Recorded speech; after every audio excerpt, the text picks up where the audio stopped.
What is up, guys? Welcome back to the channel. If you're new here, thanks for tuning in. It is an absolutely gorgeous day here on the farm, which means I am out in the driveway working on the old 7.3 again.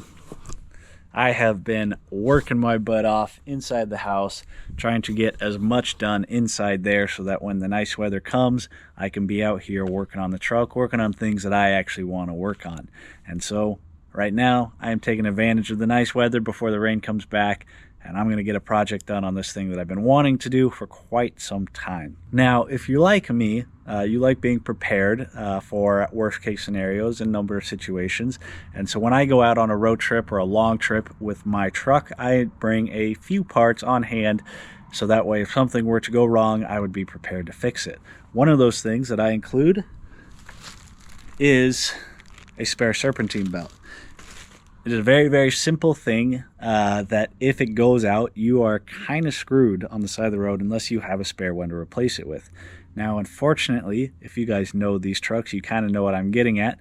These trucks make it a little bit more of a problem to replace just a simple serpentine belt. It's not that simple. Let me hop up in the engine bay and show you guys what I'm talking about. So here under the hood of the old 7.3, as you guys can see, we got our serpentine belt here. And the issue arises with this upper radiator hose right here. As you guys can see, it goes from the radiator down to the water pump, but it runs directly through the middle of your serpentine belt. So if you guys happen to have the bad luck of your serpentine belt going out on the road, which definitely does happen, and you don't happen to have some extra coolant or water with you in your truck, you are pretty far out of luck. In order to get your new serpentine belt on the truck or just replacing it, you have to pop this radiator hose off, drain some of your coolant out of the truck, and then put your belt on and put the coolant hose back on. Now, I don't know why Ford, or maybe it was International, whoever it is, I don't know why they decided to do it this way, because there is another option for this that solves this issue, and they actually ran it in, I believe it was in their ambulance trucks, that it is a radiator hose that goes from here around the serpentine belt to that little notch there, back behind the belt and down to the coolant or the water pump.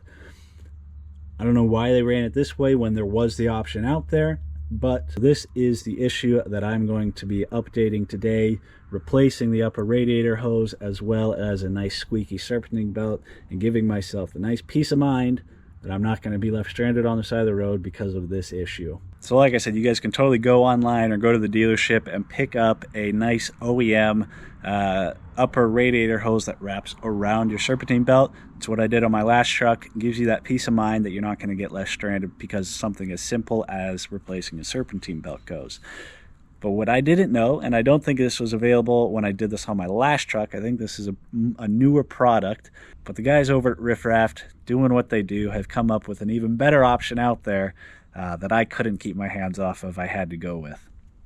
If you guys aren't familiar with Riff Raff, I would highly recommend going to check them out. I'll leave a link down in the description below to this specific product, but if you guys own a Powerstroke 7.3 or any of the other Powerstrokes, I would highly recommend getting familiar with them. They are, I would say, the best parts provider for these engine platforms in the country, probably the world.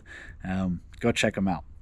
But they have come out with a nice upgraded silicone upper radiator hose. Let me show you it.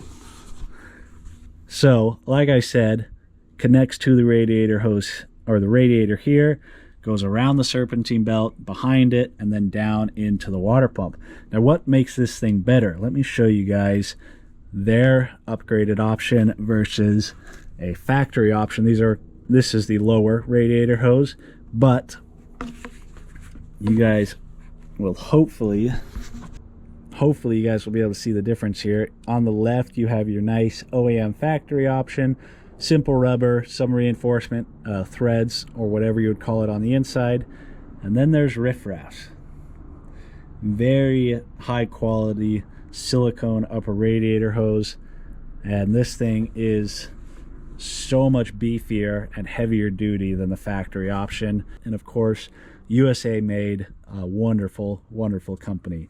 I don't exactly remember what it costs, but in my eyes, it is well worth the money for the upgrade. This thing is, it's hard to show quality on a video I think you guys know what I'm talking about when you feel something in your hands or hold something in your hands that is higher quality. You can just feel it. And so you guys got to take my word for it. This has that feeling. So that's what's going to be going on the truck today. I don't want to do a whole lot more talking. Give you guys a quick run through of the install. It's very, very simple. Pop off that radiator hose, drain a little bit of coolant, swap the serpentine belt out, and put it in reverse, go back together. So I'm going to go ahead and do that, and then I'll kind of show you guys what the new setup looks like, and hopefully it'll all make sense at the end of this video. I'm going to get to work. So to start off with, we're going to be draining the coolant down a little bit. We don't need to drain all of it. We're just trying to get it down below the level of the upper radiator hose. On these trucks, the coolant drain is right down here on the front driver's side, bottom of the radiator right there. You can see the little valve right there. Turn it counterclockwise, and it drains right on out, nice and clean. Drained about a gallon of coolant out of the truck. I think that should be enough. As you can see, I already started taking things apart. And here's the issue I was telling you about. We got the serpentine belt off because it's kind of in the way to get to that clamp down there. But obviously it can't come all the way off because that hose is in the way. For those that don't know, the tensioner for that is right here, 1/2-inch drive socket. I actually ended up breaking out the big old jawbreaker bar out there because I forgot how much tension is on this thing. But we got that off. It does spin counterclockwise from when you're facing it. So if you're trying to loosen it up, it does spin counterclockwise. So I'm going to go ahead, keep getting this hose off. Might be a little stubborn. You're probably going to use a pick tool to get up underneath and break the seal. And then I will put the new stuff on and catch you guys when I got it done. Alrighty guys, got the old hose out. Give you a little side-by-side comparison here. I mean, obviously, yes, it is an old hose. I don't know how old it is. It might be the original one, but the build quality between the two is not even comparable. Definitely a very, very nice upgrade on build quality alone, let alone the security and peace of mind for future use. Also, not sure how well you guys can see this here, but there's a lot of grime and stuff. Perhaps a good proposition to install one of Riff Raff's coolant filters as well. I've never run one before, but seeing this definitely makes it a little more tempting. Before I put everything back together, I might as well do a little bit of cleaning inside the truck. It's what I've always said, clean as you go, and your engine bay turns out a lot cleaner, and you end up not getting so filthy when you work on things in the future. So I'm gonna go ahead, probably do a little cleaning, and then throw it back together. Going together should go a lot easier than taking it apart. That coolant fitting fought me pretty heavily on the way out, but we got it. Alrighty guys, got the new coolant hose in. Figured I'd show you it before I put the belt back on. But here you guys go. You can see sits right into that little notch there. Nice snug fit. All dirty because of my dirty hands, but looking good. You can also see, I'll try to go back in the video and get a screenshot of how dirty everything was down here. It kind of looked like that. So obviously the whole engine bay needs a detail, but now I got at least this section done where it doesn't really block it off a whole lot. I thought it might block it off more, but all in all, it is looking good to go. My hands are staying a lot cleaner going back together. All right, so let me put the serpentine belt on and we will wrap up this video.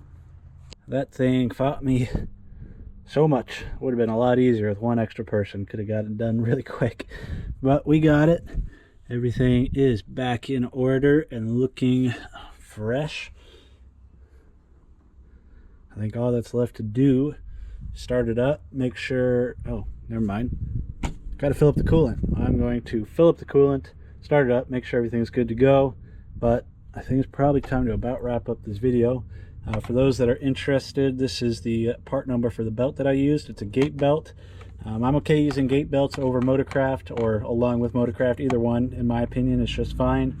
And then as far as the tube goes, obviously, I'm okay using Riff Raff's products over a Motorcraft product.